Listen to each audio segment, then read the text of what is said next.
Você conhece alguém ou você mesmo já passou por algum tipo de transtorno ou crise de ansiedade?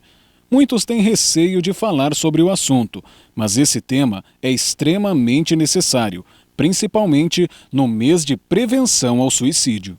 O suicídio acaba vindo muito associado com os transtornos mentais, né? Especialmente transtornos de humor. É o que mais incide, o que a gente tem mais prevalência. Transtornos de personalidade, esquizofrenia, são os que aparecem mais. Eventualmente, existem outros fatores envolvidos. Fatores situacionais, mas muito intensos, agudos, né? Em que a pessoa se vê num estado de desespero e acaba lançando mão disso. A depressão e a ansiedade atingem homens e mulheres de todas as idades em todos os lugares, e elas podem aparecer de várias formas diferentes. Você pode ter um transtorno de depressão isolado, né? Eu diria puro, vamos dizer assim. E eventualmente você pode ter uma pessoa que passa por um momento de estresse, isso pode ser agudo ou pode ser um processo de estresse muito prolongado em que existe também sintomas de ansiedade, começar a querer ficar muito isolado, perder o prazer nas coisas, ver as coisas com certa desesperança, não ter grandes planos para o futuro, são sinais. E eles podem ser intensos, você pode identificar isso intensamente em alguém ou em você, e podem ser sutis, né? Começar bem lentamente até que realmente se desenvolva um transtorno ou que se identifique, né, que ele existe. Segundo a Organização Mundial da Saúde, cerca de 322 milhões de pessoas sofrem de algum tipo de transtorno de ansiedade. E no Brasil, esse número chega a 9,3% da população, segundo o Ministério da Saúde. A depressão, a ansiedade e as outras doenças psíquicas são enfermidades como quaisquer outras. Mas nesse caso, em 100% das ocasiões, conversar é o melhor remédio. O Setembro Amarelo foi aqui no Brasil, criado começou em 2014, se eu não me engano, junto com a Sociedade de Psiquiatria, com o intuito de falar sobre a prevenção ao suicídio.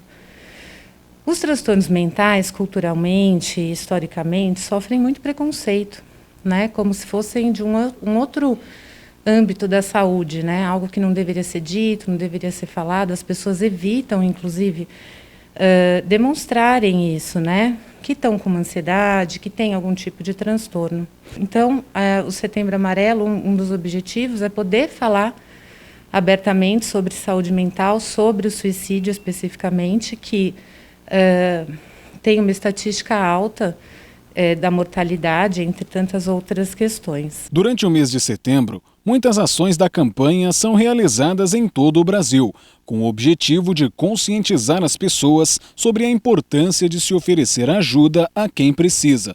E às vezes, as pessoas que mais precisam de ajuda não são apenas aquelas que nós achamos. A gente tem alguns casos de pessoas que no dia a dia aparentam para a gente alegria e no fim acabam ou fazendo essa tentativa ou de fato conseguindo, né? Normalmente as pessoas que falam em suicídio ou fazem tentativas, elas estão muito mais fugindo desse sofrimento, tentando evitar esse sofrimento porque não conseguiram mais achar caminhos.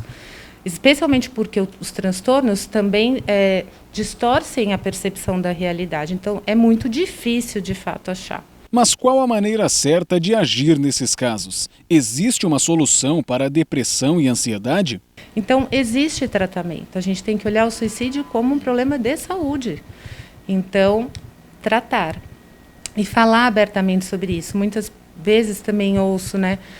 Mas essa campanha do Setembro Amarelo fica falando sobre isso não acaba incitando mais o assunto? Não. Aquilo que é velado não pode ser trabalhado. E aquilo que a gente fala abertamente dá espaço para outras pessoas se abrirem. O Centro de Valorização da Vida atende gratuitamente pessoas que precisam conversar.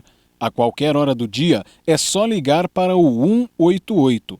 O Setembro Amarelo nos ensina que o suicídio não é a solução. O site setembroamarelo.com explica mais sobre a campanha. vamos buscar ajuda, não tem problema nenhum. Falar de saúde mental não é falar de fragilidade. Não tem nada neste mundo que o ser humano faça sem emoção. A menos que a gente esteja também, de novo, aí falando de um transtorno, porque existem alguns casos assim. Mas, falando de maneira geral, o ser humano é munido de afetos, de pensamentos, de crenças, e tudo isso faz parte da gente. Então, falar sobre o assunto é o melhor remédio, né, que a gente tem. Porque ele é que vai sensibilizar as pessoas para também buscarem um tratamento, né?